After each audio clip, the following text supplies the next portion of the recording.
Kailangan ba talaga tuwing Lunes isinasama ka ng matandang alaga mo? Kasama po yun sa trabaho ko bilang caregiver Nasa kontrata ko po yun. Sa bagay nga, kaya lang wala ka na kasing day off Sa gabi ka na lang namin nakakasama. Hindi ko na po iniisip kung may day off ako. Ang mahalaga po sa akin, malaki ang naiuwi ko tuwing araw ng sahod. Pasensya ka na anak ha. Ikaw na ang umako sa responsibilidad ng pamilya natin mula nang iwan tayo ng ama nyo at sumama sa ibang babae. Huwag na po natin pag-usapan ng itay. Mula nang iwan po niya tayo, para sa akin, matagal na siyang patay. Sa kabila ng ginawa niya, ayoko pa rin na magtanim kayo ng sama ng loob sa kanya. Tatay niyo pa rin siya. Tatay lang po namin siya sa papel, pero hindi sa tunay na kahulugan ng pagiging ama. Maiba nga pala ako. Bayaran na kasi bukas ng tuition fee ng kapatid mo. Huwag po kayo mag-aalala. May nakatabi na po sa drawer. Kunin niyo na lang po. Alam niyo naman kung nasaan. Pasensya ka na anak ha. Ewan ko ba sa kapatid mo kung bakit sa private school pa gusto mag-aral. Pwede naman sa mga university na libre Hayaan na lang po natin. Matataas naman po ang grades niya, talagang nag-aaral siya mabuti. Nahihiya lang kasi ako sa'yo. Ikaw nga, hindi mo tinapos ang pag-aaral mo. Meron ka pang kapatid na nag-aaral sa high school. Ito pang upa ng bahay natin. Pagkain pa natin. Lahat na, sinagot mo. Hindi naman po ako nagreklamo kaya nga po nagtatrabaho para matugunan ng mga kailangan natin. Baka kasi mapabayaan mo na ang sarili mo. Nabibili mo pa ba ang mga gusto mo? Oo naman po. Ito nga po, bumili ako ng 2 lipstick. Tig-isa po tayo. Hindi pwede na ako lang ang maganda.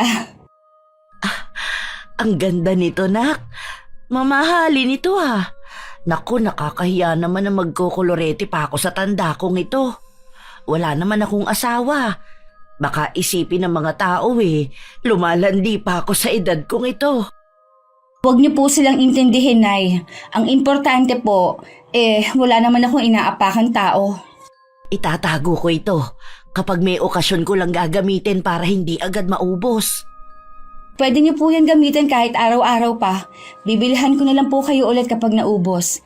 Tsaka po, gamitin niyo yung mga damit na binili ko Huwag niyo lang po itatago. Sige, isusuot ko kapag nagsimba ako sa linggo. Susuotin ko yung bestida na bulaklaki na binili mo at gagamitin ko itong lipstick. Sigurado pong bagay sa inyo yon. Paano po? Aalis na po ako. Bukas na lang po ulit tayo magkwentuhan. Mag-iingat ka sa pupuntahan nyo, nak Tawagan mo ko o kahit sino sa mga kapatid mo kapag may problema. Opo, Nay. Huwag po kayo magpapakapagod dito Totoong caregiver ng isang matandang babae ang trabaho ko. Panglima ko ng hanap buhay to mula nang iwan kami ng aming ama. Akala ni na inay malaki lang ang sahod ko. Kaya ako natutugunan ng mga pangangailangan nila. Wala silang kaalam-alam sa lihim na itinatago ko. Hello, Han. Ang aga mo namang dumating. Malapit lang kasi dito yung lugar kung saan kami nag-meeting. Kaya tumuloy na ako dito pagkatapos. Gusto mo nang maiinom? Hindi pa kasi luto ang sinalang ko Ayos lang yun. Hindi pa naman ako nagugutom. Ipagtitimpla na lang kita ng juice. Bubuksan ko na rin ang TV para manood ka muna habang nagluluto ako. Dito na lang ako sa kusina. Panonoorin na lang kita sa ginagawa mo. Kumusta palang araw mo? Tulad pa rin ng dati. Pagod araw-araw. Tapos pagdating mo sa bahay, bubungangaan ka pa. Hindi pa rin pala nagbabago ang asawa mo. Ito ang juice mo. Salamat, Han. Kaya ako lang naman siya pinakikisamahan dahil sa mga anak namin Hindi kaya siya nagdududa na may kabit ka? Hanggang hinala lang naman siya. Wala siyang magiging ebidensya. Hindi ko pa rin maiwasan na kabahan. Baka kasi bigla na lang niya akong sugurin dito. Sa bahay namin o kaya sa trabaho ko. Ngayon ka pa ba kakabahan 3 taon na ang relasyon natin. Huwag na nga natin pag-usapan ng asawa mo. Gusto ko tungkol lang sa atin ang pag-usapan natin. Oo naman, kaya nga nandito ako, para kahit papano, makalimutan ko nagpapasakit sa ulo ko. Pwede na tayong kumain. Wow, parang nagutom ako bigla. Mukhang masarap lahat. Puro paborito mong niluto ko. Gusto ko kasi lagi mong maaalala ang bawat araw na magkasama tayo. May pamilya si Levi at 3 anak sa asawa niya. Nagkakilala kami nung panahon na nag-uumpisa ng manlamig ang relasyon nila. Ako ang lagi niyang sinasabihan ng mga problema niya sa pamilya at trabaho. Tuwing Lunes kami nagkikita sa bahay na kinuha niya. Kumpleto yun sa kagamitan. At meron din kami mga damit doon. Lahat ng gusto ko ibinibigay ni Levi. Siya rin ang sumusuporta sa lahat ng kailangan ng pamilya ko. Para hindi halata ang relasyon namin, nagtatrabaho pa rin ako. Kapag natuloy ang pag-alis ni Maris at ng mga bata, mapapadalas na ang pagkikita natin. Talaga? Saan naman ang punta nila? Gusto kasi makita ng mga bata ang kanilang lolo at lola, kaya buong bakasyon ay doon muna sila. Gusto nga nila akong sumama pero sabi ko busy ako sa trabaho. Mabuti kahit madalas kayong nag-aaway ng asawa mo, hindi galit sa'yo ang mga anak mo. Hanggat maaari kasi, hindi namin ipinapakita ni Maris na nag-aaway kami sa harapan nila. Tsaka kahit kailan, hindi ako siniraan ng asawa ko sa mga anak namin. Mabait naman pala ang asawa mo. Ay, mabuti naman siya nung unang mga taon ng pagsasama namin.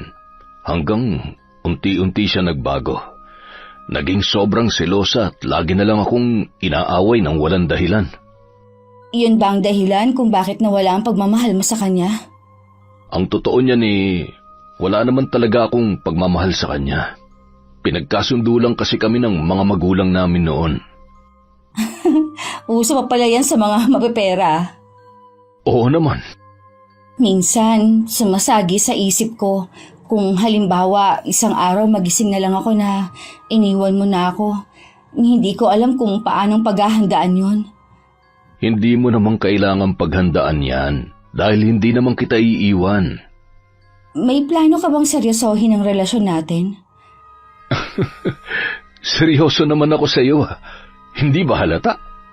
Ang ibig kong sabihin, yung hindi na natin kailangang itago ang relasyon natin, yun bang pwede tayong lumabas na magkasama, hindi yung lagi nilang patago ang pagkikita natin? Darating din tayo dyan. Sa ngayon, magtiis muna tayo sa pagkikita natin ng patago. Iniisip ko rin kasi ang kapakanan ng mga bata Ayoko na mawalan sila ng respeto sa akin oras na malaman nila.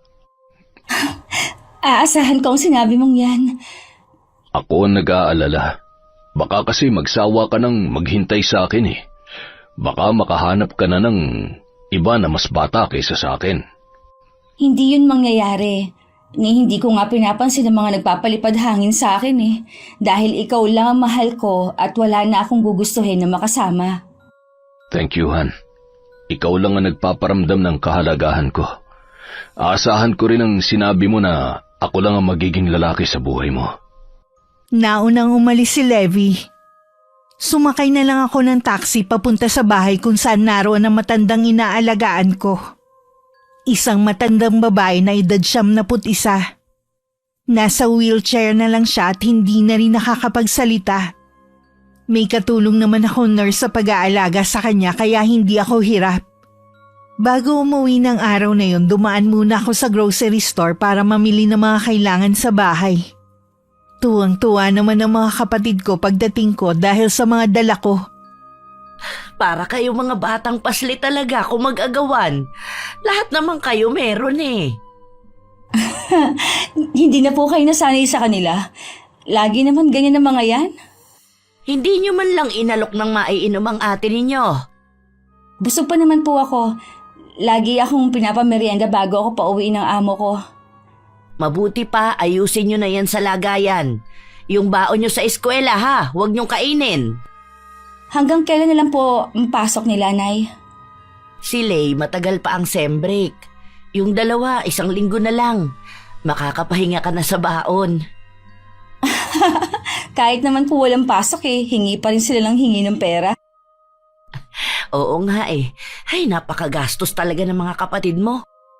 Hayaan na lang po natin hanggat meron pa akong maibibigay. Baka kasi masanay naman. Masaya po ako na makitang masaya ang mga kapatid ko at kayo. Salamat, nak, ha. Napakaswerte ko dahil nagkaroon ako ng mabait na anak na katulad mo. Baka naman po magkaiyakan na naman tayo niyan ha. Ikaw talaga. Oo nga pala, nagluto ako ng paborito mong ulam, yung sinigang sa miso. Sarap naman yan. Mapaparami na naman ang kain ko nito. Kahit man lang sa ganitong bagay, makabawi ako sa'yo. Hindi niyo po kailangan makabawi. Mahal ko kayo ng mga kapatid ko. Lahat po gagawin ko para sa inyo. Kapag ganun na ang sinasabi ni inay, hindi ko talaga maiwasang makonsensya. Malimit ko rin marinig sa mga kapatid ko kung paano ako ipagmalaki ng nanay namin sa ibang tao. Kung gaano siya kaswerte sa akin. Hindi na tuloy mawala-wala ang pangamba ko na baka dumating ang araw na matuklasan nila ang sikreto ko. May mga gabing hindi talaga ako makatulog dahil sa mga iniisip ko. Ang ginagawa ko, nagtitimpla ko ng gatas. Katulad ng gabing yon, naabutan ko pa ang inay sa sala na nananahi. Nay, bakit hindi pa po kayo natutulog? Hindi pa kasi ako inaantok eh. Ganun ka rin ba, iha? Kwentuhan muna tayo. Sige po, ano naman po ang pagkakwentuhan natin? Tungkol sa tatay ninyo. Hanggang ngayon po ba hindi niyo pa rin siya kinakalimutan? Hindi ganon kadali yon, anak. Kasal kami ng tatay nyo at nangako sa harapan ng Diyos. Pangakong hindi niya tinupad. Alam ko na matindi ang galit mo sa kanya, pero ayoko na habang buhay na manatili ang puot dyan sa puso mo. Palagay ko, yan ang dahilan kung bakit hindi mo magawang tumanggap ng manliligaw. Hindi po yun ang dahilan. Mas gusto ko lang po na kayong i-priority ko. Pwede mo naman pagsabayin eh. Katulad ni Benjo, matagal na siya nagsabi na aakyat ng ligaw sa'yo. Pakisabi na lang po na sa iba na lang siya manligaw. Hindi kamo ako interesado sa kanya. Bakit ayaw mo sa kanya? Mabait naman yung tao at may matatag ng trabaho. Ni minsan din, hindi ko nabalitaan na nasangkot sa gulo. Gwapo siya at maganda ka. Bagay kayo. Nay, hindi ko nga po siya gusto. Ano bang hinahanap mong katangian sa isang lalaki? Wala po, ayoko pa lang pong tumanggap ng manliligaw ngayon.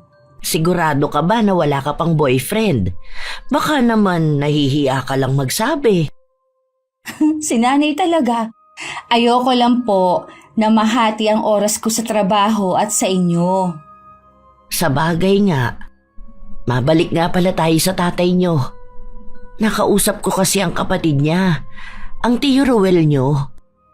Ano pong sabi niya? Iniwan na pala siya nung babaeng sinamahan niya. Pagkatapos ubusin ang pera niya. Di ba may trabaho naman siya? Ang sabi ng tiyuhin mo, matagal na raw walang trabaho. Natanggal daw kasi nahuling lasing habang naka-duty. Siguro nag-uumpisa na siyang kaarmahin. Matagal na rin na pala na gustong makipagkita ng tatay niyo sa atin para daw makahingi ng kapatawaran. Talaga? Hihingi siya ng kapatawaran? Tapos anong sunod? Dito na ulit siya titira sa atin? Wala namang binanggit ang tiyuhin mo. Gusto lang siguro kayong makita ng tatay ninyo. Ay, kung gusto po ng mga kapatid ko na makita ang itay, sila po ang bahala pero ako ayoko siyang makita. Hindi mo na ba talaga magagawang patawarin ang itay mo? Bakit kayo, Nay? Napatawad niyo na ba siya? Matagal na, anak. Ayoko na habang buhay mamuhay tayo sa puro galit at hinanakit. Sana balang araw, ganun ka rin. Nung nakahiga na ako, lalong hindi ako nakatulog. Laman ng isip ko ang mga pinag-usapan namin ni inay. Dati malapit ako sa aking ama. Sabi nga ng mga kapatid ko, ako ang paborito ni itay. Pero nagbago yun sa isang iglap. Kahit kulang sa tulog, pumasok pa rin ako sa trabaho.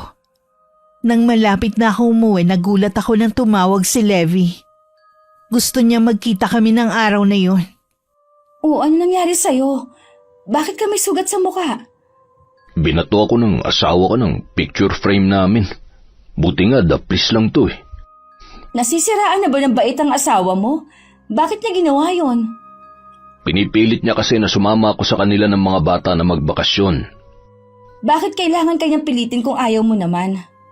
Gusto niya kasi na hindi ako mawala sa paningin niya. Hindi man lang niya iniisip ang trabaho ko. Napakababaw naman ang dahilan niya para manakit. Sabi ko sa kanya, hindi ako uuwi hanggat hindi siya nagbabago. Tama lang ang desisyon mo. Teka lang ha, kukunin ko lang yung first aid kit. Salamat. Sa iyo lang ako nakakaramdam ng katahimikan. Pwede mo naman kasing maranasan yan habang buhay. Dito ka nalang umuwi. Kung alam mo lang na gustong gusto ko na. Kaya lang, inaalala ko mga anak ko eh. Siguro subukan mo rin na ipaunawa sa kanilang sitwasyon yun ng nanay nila. Mahirap kasi yung habang buhay ka nalang nagtitiis. May epekto rin kasi sa mga bata ang nakikita nilang pag-aaway ng mga magulang. Alam ko naman. Kaya nga hanggat maaari, nagtitimpi na lang ako. Kaya lang kanina, hindi na ako nakatiis. Kesa masaktan ko siya, umalis na lang ako.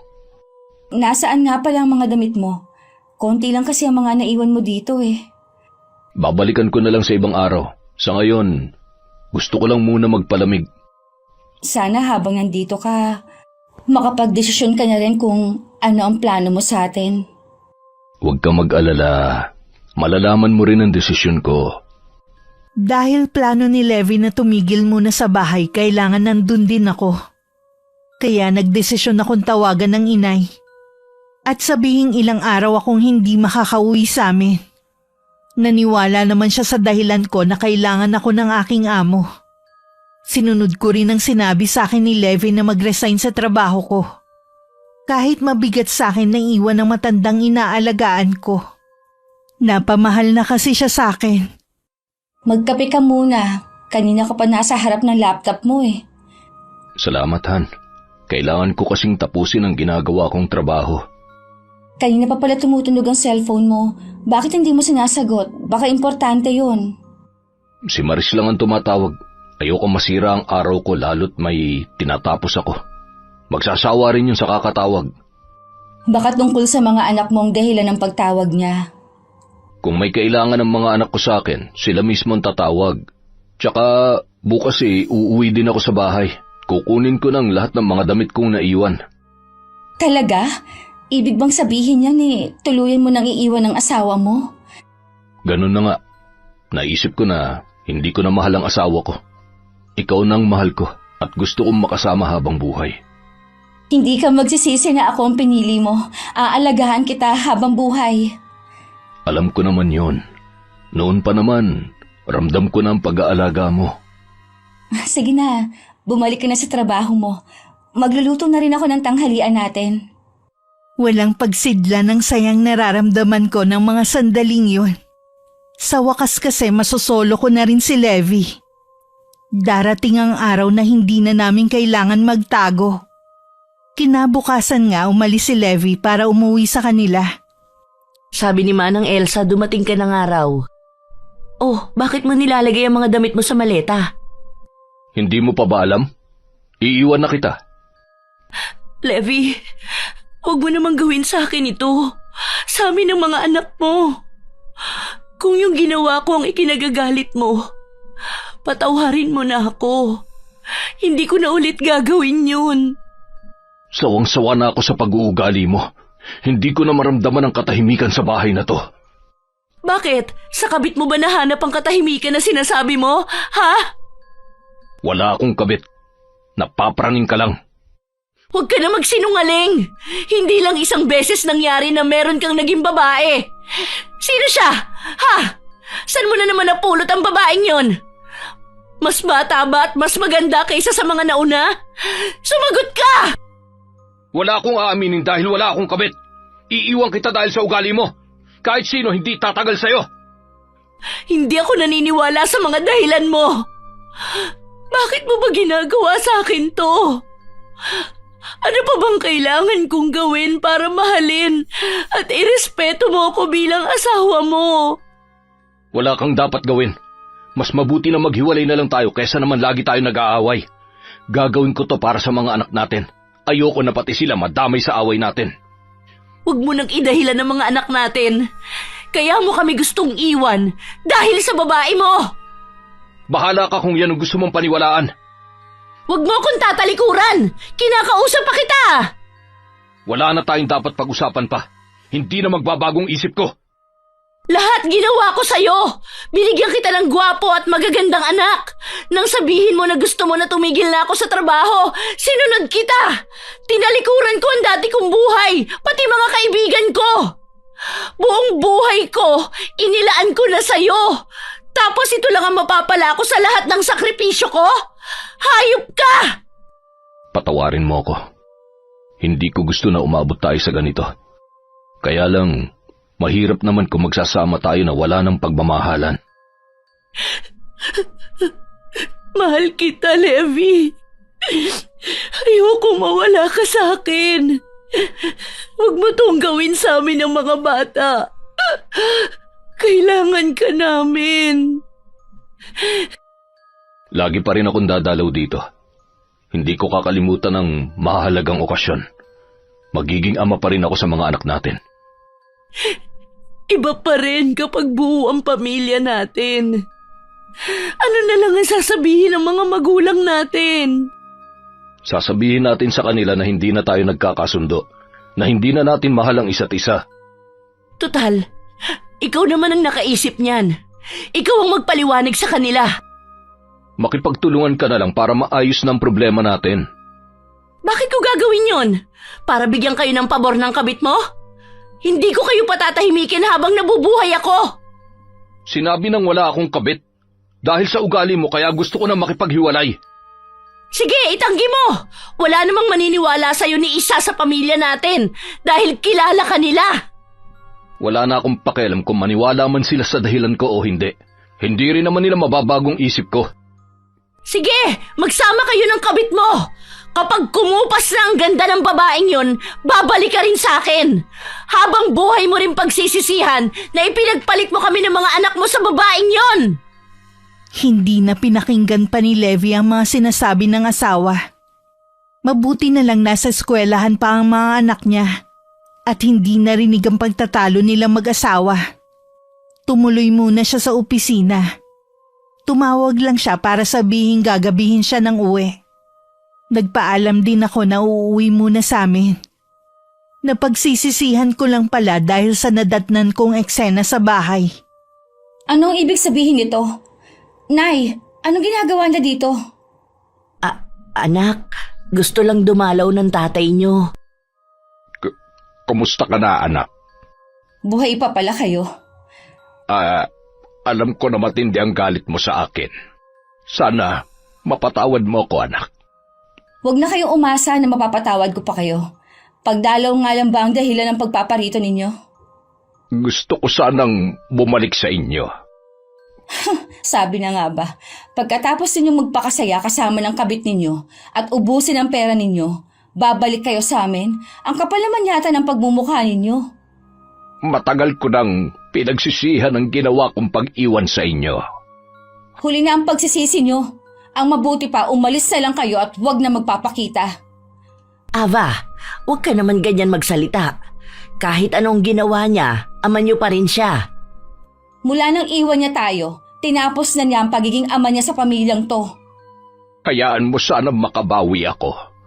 Bigyan mo pa ako ng isa pang pagkakataon. Kung kailang kaya ko nang itaguyod ang pamilyang iniwan mo, hindi mo na kailangang bumawi pa. Kahit wala ka, kaya kong ibigay ang pangangailangan ng inay at ng mga kapatid ko. Hindi lang sa pera o material na bagay ko gustong bumawi, kundi sa mga panahon na nawala. Gusto kong ipakita sa inyong labis kong pagsisisi na iniwan ko kayo. Gusto ko rin iparamdam kung gaano ko kayo kamahal. Ava, anak, nakikiusap ako sa'yo. Hayaan mo nang dumalaw dito ang tatay niyo. Bahala na kayo, Nay. Total parang baliwala naman lahat ng ginawa ko sa pamilyang to. Hindi yan totoo, Ava. Ava, bumalik ka! Hayaan na lang muna natin siya. Baka nabigla lang siya na makita ko. Bigyan natin siya ng panahon na makapag-isip.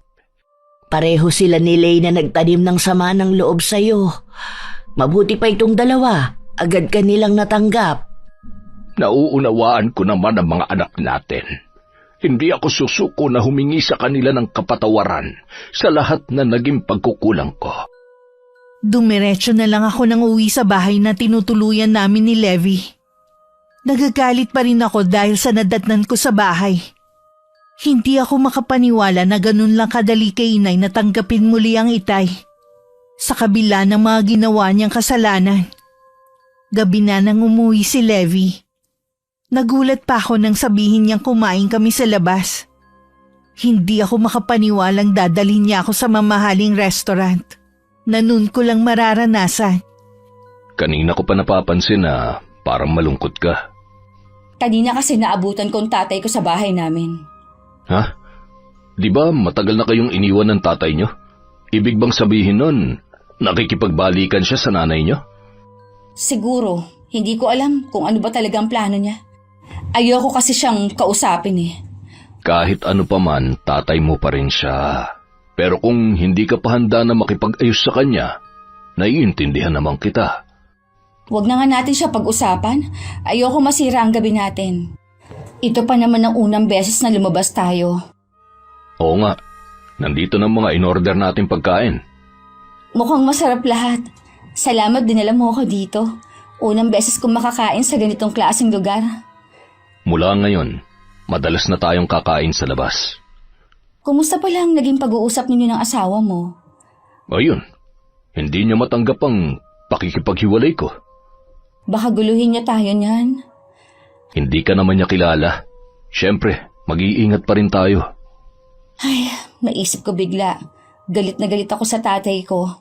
Dahil sumama siya sa kabit niya at iniwan niya kami. Pero hindi nila alam, kumabit din ako. Ang mali lang ng tatay mo, inabandona niya kayo at hindi sinuportahan. Hindi ko naman yun gagawin sa mga anak ko. Yan ang huwag mong gagawin sa mga anak mo.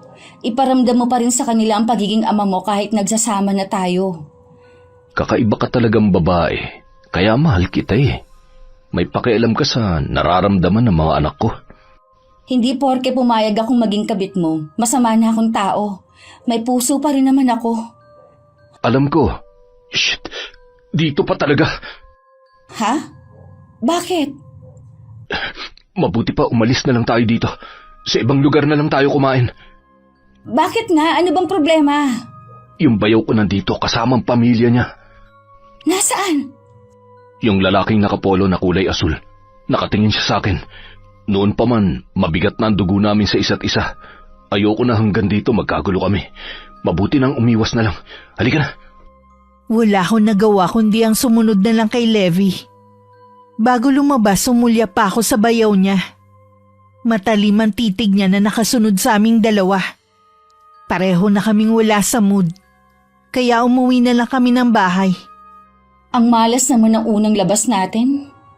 Siguro kung kakain tayo, kailangan sa malayong lugar na. Siguradong makakarating yun sa asawa mo. Eh di ba, lagi mong tinatanggi na may iba kang babae. Mabuti na rin siguro yun. Para wag nang umasa si Maris na magkakabalikan pa kami. Para tuloy natatakot na akong lumabas ng bahay. Hindi mo kailangan matakot. Hindi naman kita pababayaan eh. Hindi ako makakapayag na saktan ka ni Maris o kahit na sino sa pamilya niya. Nag-ring ang cellphone mo. Baka asawa mo na yan. Si Maris nga. Siguro tinawagan na siya ng kapatid niya. Sagutin mo muna. Ayos lang naman sa akin kahit marinig ko ang pag-uusap ninyo. Kung wala rin lang kinalaman sa mga bata, wala na akong balak makipag-usap pa sa kanya. Sa totoo lang, hindi ko maiwasan na maawa sa asawa mo ngayon. Hindi niya kailangan ng awa mo. Matatag siyang babae. Makakaya niya mawala ako. Kailangan lang niya ng panahon. Alam ko gutom ka pa. Mag-iinit lang ako ng pagkain natin. Mabuti pa nga. Kinabukasan maagang tinawagan si Levi ng panganay niyang anak. Pagdating sa mga anak, hindi sila matanggihan ng ama.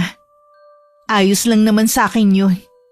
Kahit pa may posibilidad na magkita sila ng asawa. Kapag talaga tungkol sa mga anak mo, mabilis ka pa sa 4:00. Natural, dahil mahalaga sila sa akin. Sila at ang babae mo lang ang importante sa'yo. Nasaan si Troy? Gusto ko siya makausap tungkol sa problema na sinasabi niya. Wala siya rito. Inutusan ko lang siya na tawagan ka para pumunta ka rito. Bakit kailangan mo pang gamitin ang anak natin? May trabaho ko ngayon. Isinantabi ko muna dahil akala ko may problema ang anak natin. Ayaw mo naman kasing sagutin ang tawag ko. Nagmamatigas ka na makipag-usap sa akin. Dahil wala naman talaga tayong pag-uusapan. Tapos na tayo. Ikaw lang naman ang tumapo sa relasyon natin eh. Ikaw pang may ganang sabihin na sawang-sawa ka na sa pag-uugali ko. Samantalang ikaw naman ang dahilan kung bakit ako nagkakaganito. Kung wala naman palang kailangan ng anak natin, aalis na ako. Huwag ka munang umalis, Levi. Mag-usap muna tayo. Wala na nga tayong dalawa. Tanggapin mo na lang para hindi ka na mahirapan pa. Sa tingin mo kaya ganun lang kadali ang lahat? Dahil sa babaeng yon, basta mo na lang itatapon ang ilang taon nating pinagsamahan. Sinabi na... Huwag ka na magkaila pa! Huwag mong gawing sinungaling ang kapatid ko! Oo na, may iba akong babae. Mas di hamak na maganda at mas bata sa'yo. At higit sa lahat, inaasikaso niya ako hindi katulad mo. Pagod na nga ako galing sa trabaho. Bubungangaan mo pa ako. Ano, masaya ka nang umamin ako? Hayop ka! Walang iya! Pagkatapos ng lahat ng hirap at sakripisyo ko sa pamilyang ito, ipagpapalit mo lang ako sa isang basura! Hindi kagaya ng iniisip mo si Ava. Malinis siyang babae at alam ko na hindi perang habol niya sa akin. Binanggit mo pa talaga ang pangalan ng babaeng yun sa pamamahay natin? Wala kang respeto! Yun naman pala eh. Kung ako sa'yo, tanggapin mo na lang na wala na tayo. Wala na akong pagmamahal sa'yo. Hindi ako papayag! Sinusumpa ko! Hindi ko kayo patatahimikin ng babae mo! Pagbabayarin ko siya ng mahal! Hindi na lang pinansin ni Levi ang mga pagbabanta ng asawa. Batid naman niya kasi na hanggang salita lang ang babae. Pagdating sa tinutuluyan namin, parang hapong-hapo siya. Kaya sinabihan ko siya magpahinga muna at hihilutin ko ang ulo niya. Salamat, Han. Nawala ng sakit ng ulo ko. Akala ko nga kung napano ka kanina eh. Pulang-pula kasi ang mukha mo sa galit. Naging matindi kasi ang pagtatalo namin ni Maris kanina eh. Kung ano-ano rin na pagbabanta ang sinabi niya. Naiintindihan ko naman ang galit na nararamdaman niya eh. Kahit ako sigurong nasa kalagayan niya. Matinding galit rin na mararamdaman ko. Huwag mong sabihin na naaawa ka pa sa kanya. Hindi ko maiwasan dahil babae din ako. Ikaw nang mahal ko, hindi na siya. Alam ko naman yun. Tsaka wala naman akong balak na iwan ka para sa kanya. Oo nga pala, ilang araw ako mawawala. May out of town kami ng mga kaopisina ko. Gusto sana kitang isama kaso yung mga kasama ko, kakilala ni Maris eh. Ayos lang. Mag-iingat ka at tawagan mo na lang ako kapag nandun ka na. Sandali lang naman ang 3 araw. Habang wala ako, pwede ka namang umuwi sa inyo para hindi ka mainip dito. Ganun na nga ang gagawin ko. Namimiss ko na rin si nanay at ang mga kapatid ko eh. Bibigyan kita ng pera para may panggastos ka. Meron pa naman ako dyan. Sapat na yun sa panggastos ko. Tanggapin mo na. Para talaga sa'yo yan. Sige, ikaw ang bahala. Nang makaalis si Levi, naghanda lang ako para makauwi na rin sa amin. Namili na rin ako ng mga kailangan nila sa bahay. Hindi ko inaasahan na madadatnan ko na naman sa bahay ang Itay. Sabi ng kapatid ko, doon na ulit siya nakatira. Nagkulong na lang ako sa kwarto para hindi ko siya makita. Ava, pwede bang pumasok? Sige po, Nay. Pasok po kayo. Hindi ka kasi nagtanghalian kanina. Hindi ka ba nagugutom? Wala po akong ganang kumain. Alam ko galit ka sa akin, pero sana maunawaan mo ako. Sabihin niyo nga, Nay. Kahit kailan ba hindi kayo nagalit sa ginawa ng Itay sa atin? Siyempre nagalit. Gabi-gabi akong umiiyak noon at minumura ko talaga siya sa isip ko. Para akong mababaliw noon sa kakaisip. Ang daming tanong sa isip ko. Pero sa huli, napagtanto ko na wala akong pagkukulang dahil naging mabuting asawa ako at mabuting ina ninyo. Ang tatay ninyo ang nagkulang at nakalimot sa sumpaan namin. Paano niyo po siya napatawad? Isinuko ko lang sa Panginoon ang lahat ng sakit at galit na nasa dibdib ko. Hindi madali pero nagawa kong magpatawad. Kaya po ba tinanggap niyo siya ulit dito sa bahay natin? Oo, lahat naman ng tao, may karapatan na bigyan ulit ng pagkakataon na magbago. Walang pinagkaiba ang Itay mo sa kanila. Hindi rin kita minamadali na patawarin siya, pero sana respetuhin mo pa rin siya bilang ama mo. Alang-alang po sa inyo, hindi ko na po siya pagsasalitaan ng hindi maganda. Pero sana po, huwag niyo munang hingi na patawarin ko siya. Salamat anak. Alam ko na babait ka naman talaga. Nadadala ka lang ng galit mo. Sana kayo ni Lay mapatawad na ang inyong ama sa mga susunod na araw. May iba po pala ako, Nay. Ilang araw po muna ako dito, ha? Oo naman. Hindi mo kailangan magpaalam pa. Bahay mo rin ito. Akala ko kasi nagbago na mula nung nandito si Itay eh. Walang balak ang Itay mo na panghimasukan ng mga buhay natin. Ang gusto lang niya bumawi sa atin sa ilang taon niyang pagkawala. Mabuti naman po kung ganon. Hindi pa po kasi ako handa na makikialam siya sa buhay natin. Ang mabuti pa, lumabas ka na. Alam ko gutom ka na. Sige na, kumain ka na doon. Susunod na lang po ako. Nang lumabas ang inay, inayos ko lang ang sarili ko. At saka na ako lumabas. Naabutan ko ang Itay na nasa kusina at ngumiti sa akin. Kumain ka na, Iha. Ininit ko na yung ulam. Ang inay ho. Lumabas siya sandali. May bibilhin lang siya sa may tindahan. Teka, ipagsasandok kita ng kanin at ulam. Dito ka na maupo, anak. Nasaan po ang mga kapatid ko? Hindi pa sila umuwi mula kanina. Kumain ka na. Hindi ka dapat nagpapalipas ng kain. Baka magkasakit ka. Hindi ko po alam kung bakit niyo to ginagawa. Malaki na naman ako para pagsilbihan ninyo ako. Gusto ko lamang makabawi sa inyong magkakapatid. Alam ko na mahirap kalimutan ang ginawa ko. Pero kung kinakailangan, habang buhay ko kayong pagsisilbihan para makabawi lang sa laki ng kasalanan ko. Naging maayos naman po ang buhay namin nung mawala kayo. Mas pinatatag ako nung iwan niyo kami. Natuto kami tumayo sa sarili namin mga paa. Kaya ano ba ang intensyon ninyo? Bakit bumalik pa kayo sa buhay namin? Kung kapatawaran lang, hindi niyo kailangan makipaglapit pa sa amin. Huwag kang mag-alala. Hindi naman ako magtatagal. Uuwi rin kasi ako sa probinsya para doon na manirahan. Gusto ko lang talaga kayong makasama kahit ilang araw lang. Mayroon kasi akong palaisdaan doon na kailangan ko rin asikasuhin. Ang daming bumibili sa tindahan. Oh, nandito ka na pala, Ava. Nag-uusap ba kayong mag-ama? Tapos na po kami mag-usap ng Itay. Doon na lang po ako sa sala kakain. Ava, teka lang. Hayaan mo na lang siya. Nasabi ko na rin lahat ng gusto kong sabihin sa kanya. Binanggit ko rin na uuwi na rin ako sa probinsya para doon manirahan. Sana naman habang narito ka pa, lumambot ang puso ng anak mo at mapatawad ka na niya. Wala akong ibang hiling, kundi ang bagay na yan. Sa loob ng 3 araw na nasa bahay ako nila inay, lahat ginawa ko para umiwas kay Itay.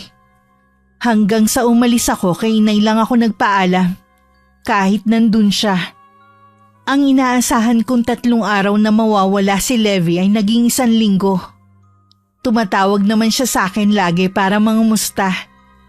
Wala rin akong kamalay-malay ng mga sandaling yon na pumunta sa bahay namin si Maris. Hinahanap ko si Ava. Hindi ko kasi alam kung saan siya talaga nakatira eh.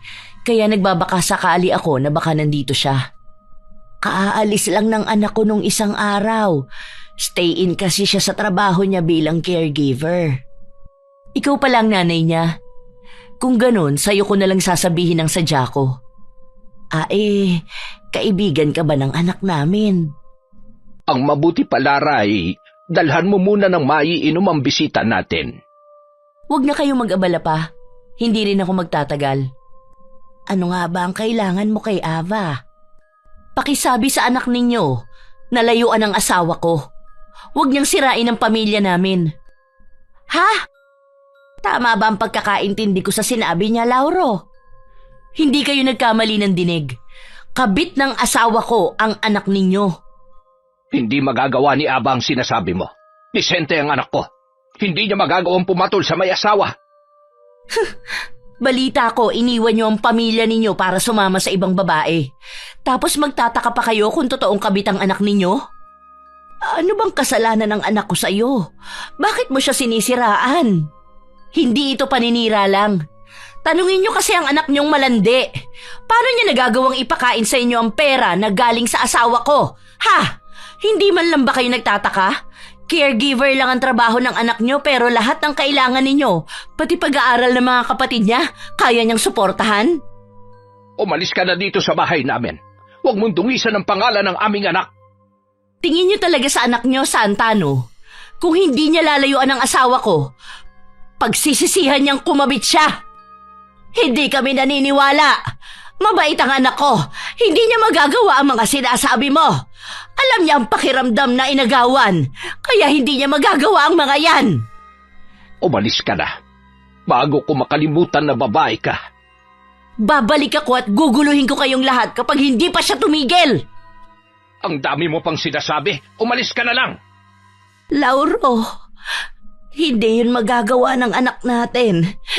Hindi niya magagawang manira ng isang pamilya. Hintayin nating dumating si Ava. Hayaan natin siya magpaliwanag. Kumalat sa lugar namin ang tungkol sa pagiging kabit ko. Pati tuloy mga kapatid ko ay labis na rin naaapektuhan. Nang mga sandaling yun wala pa rin akong alam. Patuloy pa rin kami sa ginagawa naming kasalanan ni Levi. Gusto ko sanang ipakilala ka na sa pamilya ko. Sa tingin ko, masyado pa maaga. Bakit naman? Kahihiwalay lang namin ni Maris. Hindi pa nga niya tanggap eh. Tsaka wala na siyang ginawa kundi magbanta. Pati pamilya ko, alam na rin nilang pakikipaghiwalay ko. Sana, Han, huwag ka muna makisabay sa problema ko. Pasensya ka na. Bukas nga pala, uuwi muna ako sa amin. Sana lang wala na doon ang itay. Ilang araw lang naman kamo siya doon, di ba? Malay mo, nakaalis na siya. Ilang araw na kasi akong kinakabahan eh. Tapos, hindi pa sila nagchat-chat sa GC namin. Hindi ko tuloy maiwasan na mag-alala. Ngayon lang kasi nangyari na hindi sila active. Sinubukan mo na ba silang tawagan? Hindi ko rin sila makontak eh. Mabuti pa, puntahan mo na lang sila bukas. Kakausapin ko rin ang pamilya ko na wag na silang makialam sa problema namin ni Maris. Sana matanggap na ng asawa mo na wala na kayo. Hindi ko rin gusto na makasira ng pamilya. Natatakot din kasi ako na malaman ng pamilya kung sekreto ko. Alam mo naman ang kasabihan na walang lihim na hindi nabubunyag. Kung sakali mang makarating sa pamilya mo ang relasyon natin, nasisiguro ko na tanggap na ni Maris na wala na kami at ikaw na ang mahal ko. Sana nga. Huwag ka na mag-alala pa. Magiging maayos din ang sitwasyon natin. Pinilit ko na lang alisin sa isipan ko ang mga bumabagabag sa akin.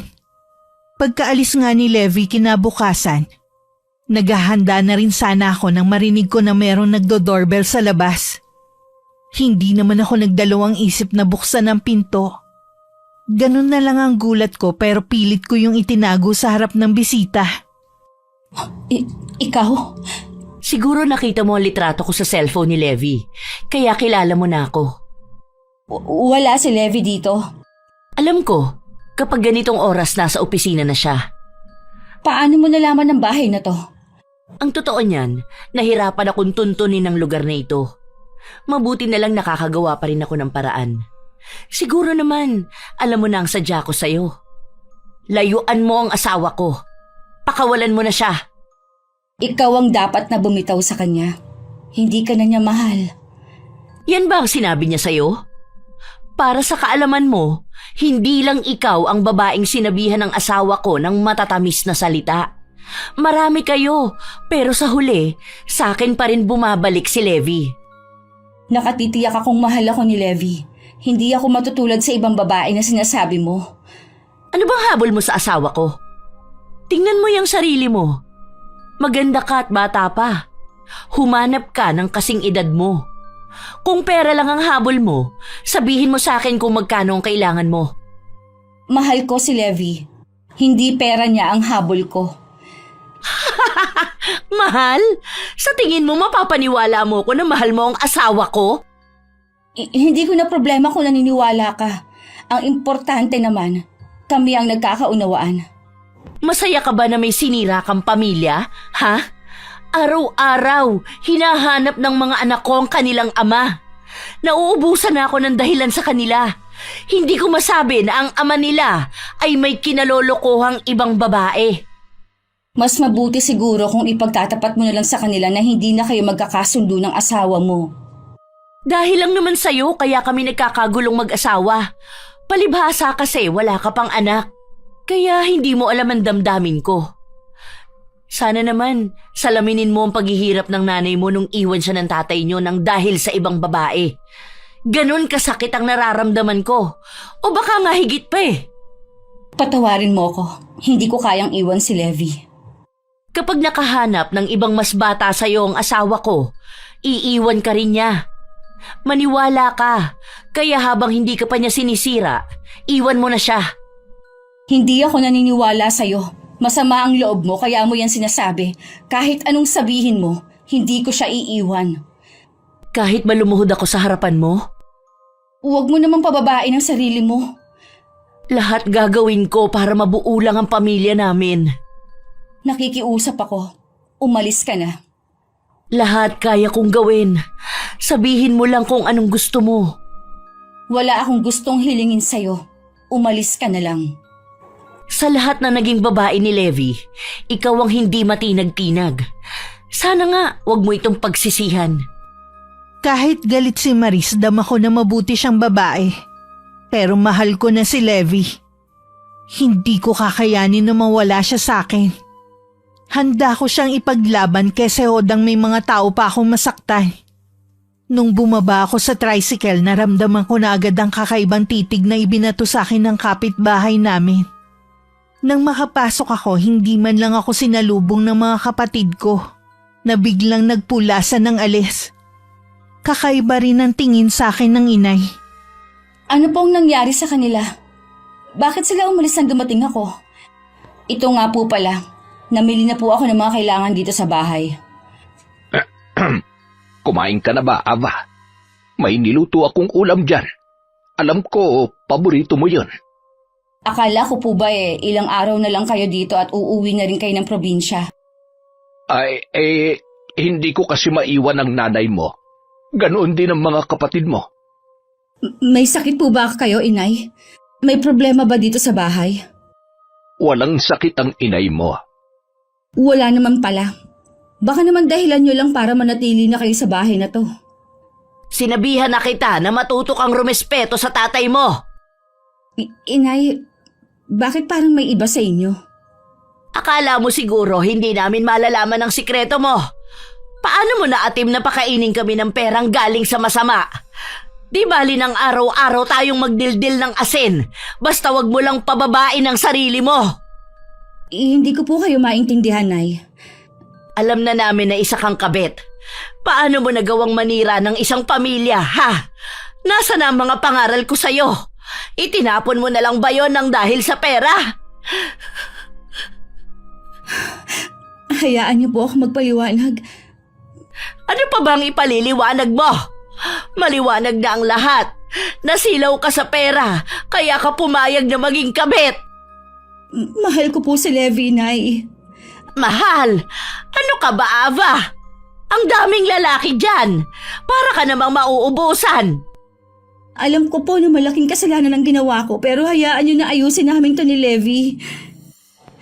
Paano nyo aayusin ang problema kung ikaw mismo ang may gawa? Maaayos lang ang problema kung lalayuan mo ang lalaking yon. Inay, hindi ko po magagawang layuan si Levi. Patuloy kang magpapakababa dahil sa lalaking yon. Ano? Habang buhay kang mamumuhay sa kasalanan. Binigyan mo na nga ng kahihiyan ng sarili mo. Pati mga kapatid mo, dinamay mo pa. Alam mo ba, wala na silang maiharap na mukha sa mga tao dito. Patawarin niyo po ako, Nay, kung pati kayo nadamay. Hindi ko naman sinasadya. Lagi kang ipinagmamalaki ng mga kapatid mo sa ibang tao. Ikaw ang huwaran nila bilang mabuting kapatid. Malaki ang respeto ng mga tao sa iyo rito. Tapos sisirain mo lang. Iwan mo ang lalaking yon. Umuwi ka rito. Huwag mong pababain ang moral mo. Hindi ko po yun magagawa, Nay. Pwes, itinatakwil na kita bilang anak ko. Wala akong anak na isang kabit. Inay! Huwag po! Inay! Hayaan mo muna ang inay mo. Masyado lang siyang nasaktan sa nangyari. Halika muna sa kusina. Bakit po ganon? Misa lang ako nagkamali. Itinakwil na ako ng inay. Baliwala ba lahat ng sakripisyo ko? Hindi nila binabaliwala ang mga ginawa mo. Masyado lang silang nasaktan. Patawarin mo rin ako, anak. Walang dapat sisihin kundi ako. Hindi kita nagabayan. Marahil ay dahil na rin sa kakulangan ng pera kaya ka pumayag na maging kabet. Totoo po. Nasasaktan kasi ako na makita na nahihirapan si nanay at mga kapatid ko. Pero kalauna naman po, minahal ko na si Levi. Alam ko na wala ako sa posisyon para payuhan ka o husgahan sa ginawa mo. Bilang ama, sana pakinggan mo ang sasabihin ko.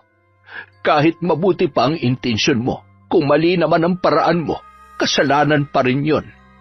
Isipin mo ang mga taong masasaktan ninyo. Ayokong dumating ang panahon na masigit kang masaktan sa bandang huli. Dahil hindi pa rin ako kinakausap ni inay, nagpasya na lang ako umuwi na. Nakiusap din ako kay Itay na wag muna siyang umalis sa bahay namin. Naabutan ko na rin sa tinutuluyan namin si Levi. Siguradong si Marisa nagsabi sa kanila. Nanggaling din siya dito. Iniutusan niya ako na layuan kita. Hindi na ako nagtataka kung paano niya natuntun ang tinitirhan natin. Kilala ko na siya. Kapag may gusto malaman, lahat ginagawa niya. Totoo ba na hindi lang akong naging babae mo? Na lahat sila, iniwan mo din? Oo, pero hindi ako seryoso sa kanila. Ikaw lang ang sineryoso ko ng ganito. Tatagal ba naman ang relasyon natin kung hindi kita mahal? Naniniwala ako sa'yo. Medyo naguguluhan lang ako. Huwag mong intindihin ang sinasabi ng asawa ko. Gusto lang niya na ikaw mismo makipagkalas sa akin. Dahil sa kanya, galit na ang pamilya ko sa akin. Itinakwil na rin ako ng inay dahil ayokong makipaghiwalay sa'yo. Hindi na ako papayag na guluhin ka pa niya. Kakausapin ko siya. Sa tingin ko, hindi mo na siyang makukumbinsi pa. Hayaan na lang natin siya. Wala na rin mawawala pa sa atin. Tama ka. Magsasawa rin siya sa ginagawa niya. Hindi mo ba sasagutin ang tawag sa cellphone mo? Lagi na lang tumutunog kapag nandito ka sa bahay. Si Marisan tumatawag. Ayoko makipagtalo sa kanya. Pagod ako sa maghapong trabaho. Tingin ko pa naman sa kanya nung una parang mabait. Naku, napakagaling umarte niyan. Huwag ka magpadala sa kabaitan niya. Alam ko na ngayon, mabuti pa magpahinga na tayo. Maaga pa ang pasok mo bukas. Akala ko magiging maayos na ang pagsasama namin ni Levi. Pero madalas pa rin kaming guluhin ng asawa niya. Minsan tumawag ang babae at sinabing magpapakamatay siya kapag hindi nagpakita ang asawa. Kaya napilitan si Levi na puntahan siya. Ano na naman bang kalokohan to, ha? Kailan mo ba kami titigilan ni Ava? Kinausap ka na ba ng mga pamilya natin, ha? Oo, kahit sila hindi kayang isalbang pagsasama natin. Hindi ka ba naaawa sa mga anak mo? Naaapektuhan na pati pag-aaral nila. Kahit anong pagtatago ko sa kanila, alam na nila na gusto mo nang makipaghiwalay sa akin. Kakausapin ko sila. Ipapaintindi ko ang sitwasyon natin. Talaga bang seryoso ka sa babaeng yun? Oo, siya nang gusto kong makasama habang buhay. Kilala kita, Levi. Kaya mo lang siya gusto dahil maganda at bata siya. Kapag ba kumupas na ang ganda niya, mamahalin mo pa kaya siya? Matagal pa yun mangyayari. Sabi mo nga, bata pa siya. Kahit ano talaga ang pakiusap ko sa'yo. Nakialam na nga ang pamilya natin. Ayaw mo pa ring lubayan ng babaeng yun. Kung ako sa'yo, sumuko ka na lang. Ituon mo na lang ang atensyon mo sa pag-aalaga sa mga anak natin. Tigilan mo na rin ang pananakot mo na magpapakamatay. Alam ko naman na hindi mo gagawin yun. Teka lang, aalis ka na ba? Oo, pakiusap ko ulit, tumigil ka na sa panggugulo sa amin ni Ava. Huwag mo na rin pupuntahan ang pamilya niya. Nagpupuyos ang kalooban ni Maris nang iwan siya ng asawa. Nagsisigaw siya hanggang mamaos siya. Lahat ng mahawakan niya ibinato niya sa sahig. Nang kumalma, umalis siya at saka pinuntahan ng bahay ng mangkukulam. Sige, Levi. Tatanggapin ko nang mawawala ka sa amin ng mga anak mo. Pero hindi ako makakapayag na hindi makaganti sa inyo ng babae mo. Pagkarating sa bahay ng mangkukulam, agad nilapag ni Maris ang malaking halaga. Kasama ang isang litrato. Napangiti naman ng may edad ng babae. Bago umalis, sinabi pa niya na kailangan walang lunas ang gagawin niyang sumpa. Muli kong binisita ang pamilya ko ng araw na yun. Malamig pa rin ang pakikitungo sa akin ni Inay. Para tuloy gusto kong maiyak sa trato niya sa akin. Hiniwalayan mo na ba ang lalaking yon? Nay, mahal ko po si Levi. Lintik na pagmamahal na yan kung may sinira kang pamilya. Nagmamakaawa po ako sa inyo. Patawarin niyo na ako. Tao lamang po ako. Paano kita patatawarin kung unti-unti mong sinisira ang buhay mo sa pagiging kabit? Nakipaghiwalay na po si Levi sa asawa niya. Kami na po ang nagsasama ngayon. Nakipaghiwalay siya dahil sa'yo. Sa tingin mo kaya magiging masaya kayo kung may mga tao kayong nasaktan? Gusto mo bang lagi na lang may nakasunod sa'yong nagsasabi na kabit ka? Makakalimutan din po nila yon kapag nagtagal. Para naman pong hindi nyo kilala ang mga tao. Sa umpisa lang nila pinag-uusapan ng mga issue. Anong klaseng pag-iisip yan, Ava? May mga tao nga kayong nasaktan. Bakit ba napakamanhid mo? Tara, hayaan na lang natin si Ava. Naniniwala ako na siya mismo makakapagtanto ng mga mali niyang ginawa. Tingnan mo na lang ang nangyari sa akin. Mula ngayon, Ava, hindi na ako makikialam pa sa'yo. Bahala ka kung hindi ka takot sa karma. Ayoko rin na nagdadala ka ng kung ano-ano dito sa bahay. Mas gugustuhin pa namin magsardinas araw-araw. Inay naman, alam nung hindi ko kayo matitiis. Mas lalong hindi namin masisikmura na galing ang pera na yan sa lalaking yon. Huwag mo nang alalahanin ang inay at kapatid mo dito. Ako na ang bahala sa pangangailangan nila. Salamat po, Tay. Basta lagi mong iingatan ang sarili mo, anak. Maghihintay lang kami sa iyong pag-uwi. Aalis na po ako. Mag-iingat ka sa pag-uwi mo, anak.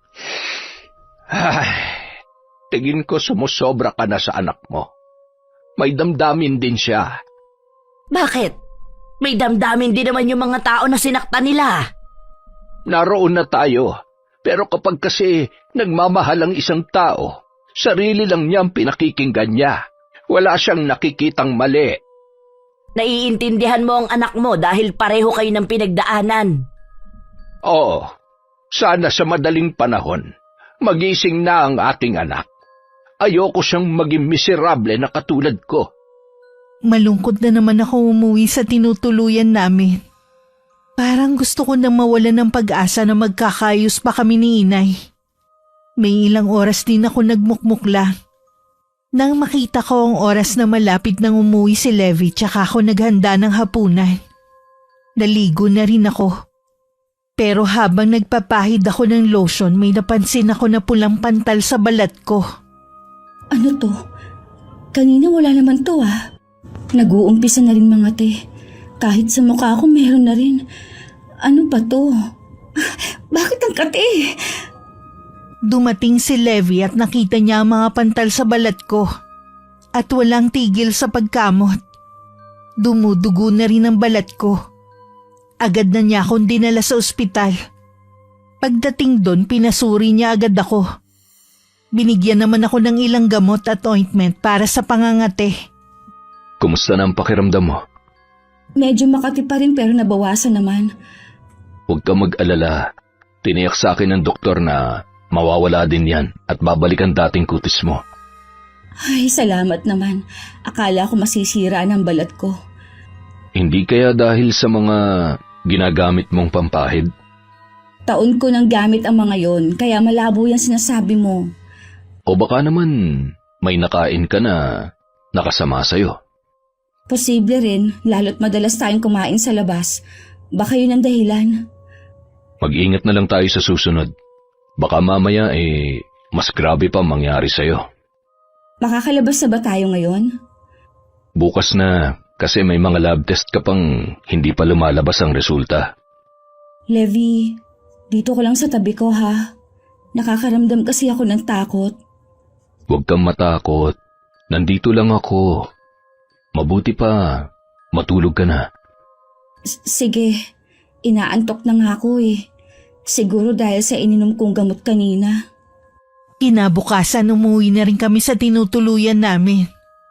Akala ko dahil meron na akong gamot na iniinom at ointment na ipinapahid sa balat ko, bubuti na ang lagay ko. Parang napansin kong unti-unting kumukulubot ang balat ko na parang sa matanda. Namumuti na rin ang mga buhok ko at naglalagas. Pakiramdam ko rin ang bilis kong mapagod katulad sa isang matanda. Nagpatingin na rin ako pero hindi nila matukoy ang kondisyon ko. Habang tumatagal, napapansin ko rin ang pag-iiba ng trato sa akin ni Levi. Bakit ba napapansin ko na laging gabing-gabi ka na kung umuwi? Hindi mo rin sinasagot ang tawag ko. Di ba sabi ko sa'yo kapag nasa opisina ako, wag mo kong aabalahin? Ganitong oras nasa opisina ka pa? Sinong niloloko mo? Pwede ba, Ava, wag mo kong pagtataasan ng boses? Palamunin lang kita dito. Ano? Yan lang ang tingin mo sa akin? Bakit? Totoo naman, di ba? Imbis na may katuwang ako, pabigat ka pa sa akin. Konting kilos mo lang dito sa bahay, napapagod ka na. Alam mo naman na may sakit ako, di ba? Akala ko naiintindihan mo ko. Alam mo, habang tumatagal, nahihirapan na akong intindihin ka. Pagod na nga ako sa trabaho, pagdating pa dito sa bahay, may stress pa ako. Hindi ko naman ginusto na magkaganito eh. Alam ko, ang itsura kong dahilan kung bakit parang ayaw mo na umuwi dito. Hindi ko kasi alam kung ano nangyari sa'yo. Ayaw mo naman magpa-check up sa espesyalista.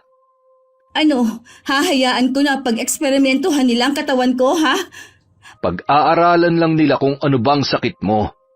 Pareho lang yon. Kung ayaw mong gumaling, bahala ka. Huwag ka lang maging pabigat sa akin dahil wala akong plano na mag-alaga ng isang lola. Levi, wag mo naman akong talikuran. Nag-uusap pa tayo. Pagod ako. Gusto ko na magpahinga. Siya nga pala. Dito ako sa kwarto na to matutulog. Doon ka naman sa kabila. Wag mo namang gawin sa akin to. Pag-usapan muna natin ang problema. Wala akong nagawa ng pabagsak na isara ni Levi ang pinto ng kwarto. Kinabukasan naman hindi ko na nagisnan si Levi. Maaga siyang umalis. Wala akong kaalam-alam na muli niyang sinusuyo ang asawa para makipagbalikan sa kanya. Tama ba ang mga narinig ko? Labis ko ng pinagsisisihan ng mga ginawa ko. Sana mapatawad mo pa rin ako. Gusto mo rin kamong makipagbalikan sa akin? Alang-alang sa mga bata, ayusin na natin ang pagsasama natin. Alam ko na galit ka pa rin sa akin. Pero handa akong gawin lahat, mapatawad mo lamang ako. Paano si Ava? Hindi naman kami kasal. Wala siya magagawa kung hihiwalayan ko na siya. Hindi ka ba naaawa sa kanya? Bata pa naman siya. Sigurado makakahanap pa siya ng lalaking magmamahal sa kanya. Hindi ko alam kung kaya pa kitang tanggapin sa buhay namin ng mga anak mo. Para kasing nasanay na ako na wala ka sa tabi namin. Ilang buwan pa lang naman akong hindi umuwi sa inyo. Alam ko na miss nyo na ako. Hindi ako susuko hanggat hindi ko na ibabalik ang tiwala mo at pagmamahal sa akin. Kung kinakailangan, liligawan ulit kita. Ikaw ang bahala, pero huwag kang umasa. Kilala mo ako. Hindi ako ganong kadaling sumuko. Alam ko, pero kilala mo rin ako kapag napuno na at napagod. Nararamdaman kong may itinatago si Levi sa akin. Minsan umuwi siya, pinakialaman ko ang cellphone niya habang nasa banyo siya. Doon ko nabasa ang usapan nila ng kanyang asawa. Sino may sabi sa'yong pakialaman mong cellphone ko, ha? Kaya pala bigla ka na lang nanlambig sa akin. Yun pala, nagkakamabutihan na ulit kayo ng asawa mo. Eh ano ngayon? Asawa ko naman si Maris. Paano ako? Akala ko ba ako na ang mahal mo at hindi na siya? Napag-isip-isip ko na mahal ko pa palang asawa ko. Hindi ko kayang mawala ang pamilya ko sa akin. Bakit mo ko pinaasa? Lahat pala na sinabi ng asawa mo dati totoo. Hindi lang ako ang pinaasa mo. Marami kami. Patawarin mo ako, Ava. Pero tapos na tayo. Babalik na ako sa pamilya ko. Huwag mo akong iwan. Kailangan kita. Mas kailangan ako ng pamilya ko. Mabuti pang bumalik ka na lang din sa pamilya mo. Nagmamakaawa ako sa'yo, Levi. Hindi ko kaya mawala ka sa akin. Mahal na mahal kita. Bitiwan mo ako. Nandidiri ka ba sa akin dahil sa itsura ko? Hindi naman. Sinungaling! Kitang-kita ko sa mga mata mong pandidiri sa akin. Nawala ng kislap na pagnanasa mo sa akin. Alam ko, itsura ko ang dahilan kung bakit gusto mo makipagkalas. Bahala ka kung yan ang gusto mong isipin. Basta tapos na tayo. Hindi na magbabagong isip ko. Hindi ako papayag na basta nalang matatapos ang relasyon natin ng ganito. Mahiya ka nga. Huwag kang umasta na parang ikaw ang legal na asawa. Kabit ka lang naman. Pero nangako ka sa akin. Hindi lahat ng pangako tinutupad. Tanggapin mo na lang na hindi tayo nakatakda para sa isa't isa. Parang sasabog ang dibdib ko sa sobrang sakit na nararamdaman ko. Para ding tukso na bumalik sa alaala ko ang mga sinabi ng inay. Maging ang mga binitiwang salita ni Maris noon. Nagpasya ko na lisanin na ang bahay na yon. Naakala ko magiging pugad ng pagmamahalan namin ni Levi. Habang inaayos ko ang mga gamit ko, biglang dumating si Maris. Tama pala ang sinabi sa akin ni Levi. Dinapuan ka nga raw ng kakaibang sakit. Mas mukha ka na tuloy matanda sa akin. Pasensya ka na. Nagmamadali na kasi ako umalis. Baka kasi dumating na ang taxi na tinawagan ko. Huwag ka mag-alala. Hindi rin naman ako magtatagal. Gusto lang kitang makausap sandali. Kausapin o insultuhin? Ayos lang naman kung pipintasan mo ako ngayon. Totoo naman kasi na malaki na ang pinagbago ng itsura ko. Ang taas kasi ng pangarap mo eh. Akala mo siguro, porket maganda at bata ka, makakabingwit ka na ng mayaman. Tingnan mo tuloy, kinarma ka. Itong tandaan mo, sa umpisa lang nagwawagi ang kabit. Sa huli, ang legal na asawa pa rin ang panalo. Tanggap ko na karma ito sa akin. Alam ko na huli na para humingi ng kapatawaran. Pero sana balang araw, mahanap mo sa puso mo mapatawad ako. Masyadong masakit ang ginawa mo. Baka hindi na kita mapatawad kahit kailan. Ayos lang kung hindi mo ako mapapatawad. Oo nga pala, ito ang susi ng bahay. Mas higit kang may karapatan dito. Dahil ayaw abutin ni Maris ang susi sa kamay ko, nilapag ko na lang yun sa kama. Bago umalis, nilingon ko muna ang buong bahay. Hindi ko maiwasan na mapangiti. Marami na kasing naipon na magandang alaala doon. Nung dumating ang taxi, nagpahatid na ako sa amin. Ang itay lang ang nadatnan ko sa bahay na ipinagtaka ko. Ava, ikaw ba yan? Ako nga po, Itay. Ano nangyari sa'yo? Bakit tumanda kang tingnan? Hindi ko rin po alam kung paano ipaliliwanag kung anong nangyari sa akin. Basta ang alam ko, nagkaroon po ako ng malubhang karamdaman. Sina inay, Wala na sila dito. Umuwi na sila ng probinsya. Ako na lang ang naiwan dito para hintayin ang pagbabalik mo. umuwi na sila. Iniwan na nila ako dito. Hindi, anak. Pinauna ko lang sila doon. Sabi ko, ako na lang ang maghihintay sa pagbabalik mo. Matagal ka nang hinihintay ng inay at ng mga kapatid mo. Paano pa po ako haharap ng ganito ang itsura ko? Kahit ano pa ang itsura mo, mahal ka namin. Ang tingin ko rin ay mayroong kumulam sa'yo. Ho? Sino po kaya ang gagawa nito sa akin? Iisang tao lang naman ang matindi ang galit sa akin. Mahirap mambintang. Ipasa Diyos na lamang natin kung sino man yon. Gagaling pa po kaya ako, tay? May kilala kong manggagamot sa probinsya. Baka matulungan ka niya. Paano po kung hindi ako gumaling? Natatakot po ako na habang buhay na ganito na ang magiging itsura ko. Hindi magbabago ang pagtingin namin sa'yo. Ikaw pa rin ang aking magandang anak. Salamat po, tay. Hinintay niyo ako. Patawarin niyo rin po ako sa mga nasabi ko sa inyo dati. Matagal na kitang pinatawad. Ang mahalaga, bumalik ka na sa amin. Makakapagbagong buhay na tayo sa probinsya. Mamumuhay tayo ng tahimik at masaya.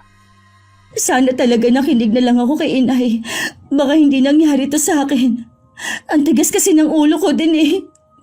Naging huli man, kahit papaano ay pinagsisisihan mo na ang mga ginawa mong kasalanan. Namimiss ko ng mayakap ang inay at mga kapatid ko. Sana hindi na sila galit sa akin. Hindi na. Patagal ka na nilang napatawad. Bukas na bukas din, uuwi na tayo sa probinsya. Hindi man buo ang kaligayahang nararamdaman ko dahil sa aking itsura. Labis pa rin ako nagpapasalamat. Sa wakas kasi natutunan ko ng patawarin ng itay sa mga nagawa niyang kasalanan sa amin. Natutunan ko rin na tanggapin ang mga nagawa kong pagkakamali. Kahit hindi man naging ganap ang paggaling ko, masaya ko na kasama ang pamilya ko. Buo at masaya. Wakas.